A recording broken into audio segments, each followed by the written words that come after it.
Shahdadkot road Bahram भरिसां SIM वटि तेज़ रफ़्तार ट्रक ऐं कार जो टक्कर थी पियो। टक्कर जे नतीजे में कार सवार अब्दुर्रहमान फ़ौत थी वियो।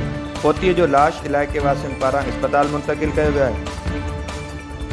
लधो मछारो सूफ़ियुनि जे सरताज सूफ़ी शाह इनायत शहीद जो 317 उर्स 3 ॾींहंनि वारो मेलो पुॼाणी ते पहुतो।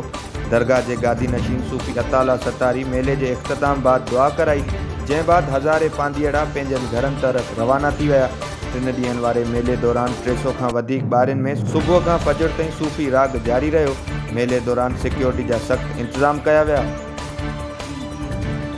मेड़ भरिसां कोलाची में संगावती तकरार तां ॻोठ रहम अली खोसो में खोसा बिरादरी जी 2 धुरियुनि में झेड़ो थी पियो।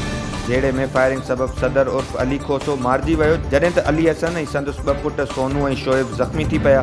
इतला ते पुलिस वाक़े वारे हंधि पहुची लाश ऐं ज़ख़्मियुनि खे इस्पताल मुंतक़िल करे छॾियो। पुलिस शक जी बुनियाद ते 5 माण्हुनि खे गिरफ़्तार करण जी दावा कई आहे।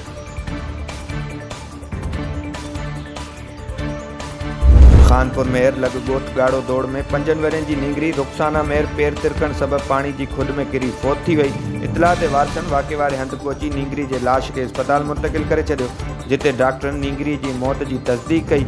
नींगरीअ जो लाश घर पहुचण ते घर में कोराम मची वियो। मटियारी भरिसां क़ौमी शाहराह ते हैदराबाद खां भिटशा ईंदड़ मोटरसाइकिल सवार नामालूम कार जे टक्कर लॻण सबबि फ़ौत थी विया। इतला ते सेखाड़ थाणे जी पुलिस वाक़े वारे हंधि पहुची रेस्क्यू अमले जी मदद सां लाशुनि खे इस्पताल मुंतक़िल करे छॾियो। फ़ौतुनि जी सुञाणप राजा, बबलू ऐं दोस्त अली जे नालनि सां थी। पुलिस मूजिबि 3 नौजवान उस्मान शाह हुड़ी जा रहवासी हुया। बुलड़ी शाह करीम यूसी खोखर मां झिमपीर वासी नौजवान जो लाश हथ। इतला ते वारसनि वाक़े वारे हंधि पहुची लाशारी बिरादरी मत नौजवान जे क़त्ल जो शक ज़ाहिर करे छॾियो। वारसनि मूजिबि शेर जमारी बकरियुनि जो धनार हुयो। खेसि गोलियूं हणी संदसि लाश खे झिमपीर कोहिस्तानी इलाइक़े में फिटो कयो वियो आहे।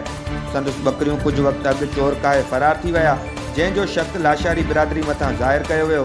जंहिं बाद 3 हफ़्ता अॻु नामालूम माण्हुनि खेसि तशदुद जो निशानो बणायो। मारिजी वियल शेर जमारी जो लाश ज़रूरी कार्रवाइनि बाद वारसनि हवाले